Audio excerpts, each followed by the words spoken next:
Welcome to the St. Barnabas Daily Devotion for Wednesday, the 5th of August. Today we're reading John chapter 10, verses 11 to 16. I am the good shepherd.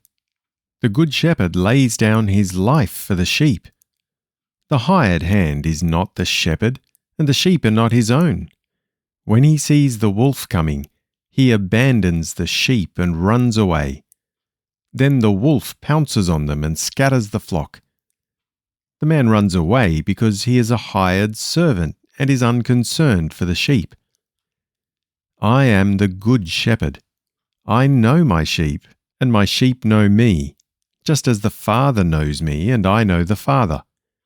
And I lay down my life for the sheep. I have other sheep that are not of this fold. I must bring them in as well, and they will listen to my voice. Then there will be one flock and one shepherd. Today's reflections are by Ian Moo, who's part of our Fairfield morning congregation. As I was reading this passage, I wondered, what would I actually lay down my life for? Even just reflecting on the last week, I thought, I couldn't even give the people I love an hour of my time. I don't even manage to lay down my time, my comfort, and my plans. Jesus really is the good shepherd because he laid down his life for us. A hired hand might look like he cares for the sheep, but the second danger strikes, he's out of there. The false shepherds Jesus talked about are definitely not like the good shepherd. A false shepherd is not willing to lay down his comfort for God's sheep.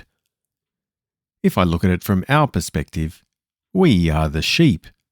So the kind of person we need to follow is Jesus, because he laid down his life for us sheep.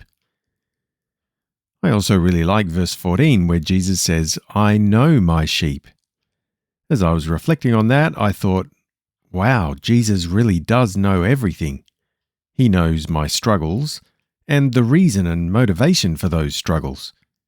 He knows my thoughts and how I feel.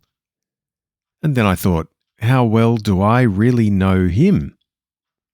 When I think about how deeply Jesus knows us, I think how amazing it is that he still chose to lay down his life for us. That makes me ask myself, who am I really following? Am I following the good shepherd who knows me and still chose to lay down his life for me?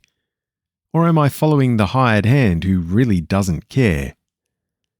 I'm challenged here to fully rely on Jesus, the only one who cared so much that he laid down his life for me and for all God's sheep.